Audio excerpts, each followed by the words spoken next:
We are all certainly coming to the end. Old age leads to death. We are going to our long home, and we are going to the judgment seat of God. If you're to say that this is a very one-sided picture of old age, and a kind of desperate picture of old age, and a sad picture of old age, I would answer to that, yes, that is right. But it's deliberately so. It's not because Solomon didn't know another side of old age, but he writes this for a particular reason. There are beauties and blessings associated with old age, and I remember in the prayer meeting not that long ago, I did preach on those who are planted by God's grace in the house of God. They shall grow up and flourish. And in old age, when others fade like that, the fruit still forth shall bring, and they shall be fat. Now that's a reference to the fact that he's compared them to palm trees and cedars. So as trees they shall be fat, full of sap, full of life on the inside, full of spiritual life, and they shall always be flourishing.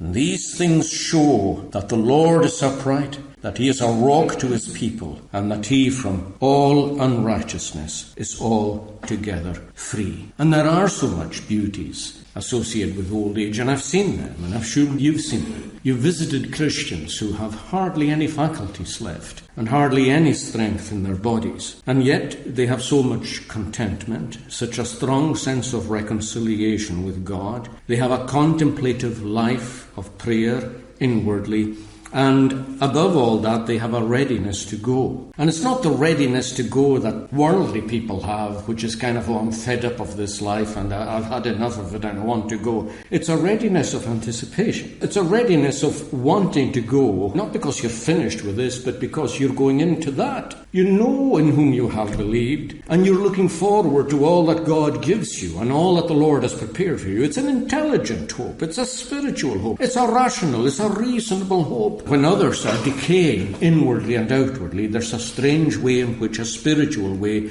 in which these people are being renewed day by day. But that's not the way Solomon wants us to think. He wants us to think of the reality of old age, especially as it is when you're without hope and without God in the world. And that is a really bleak thing. I remember reading a biography of a Christian man who had been a preacher, and he wrote this in his old age, well into his 80s. When he went into a home for old people, he said that he had not anticipated the sheer difficulty of being old. He hadn't really understood what it was to be old. He said, in all my years as a Christian, I didn't hear one sermon about old age. And to my shame, he says, I never once preached meaningfully about old age. And what I would like to say to you all, he says, is how difficult it is to be old.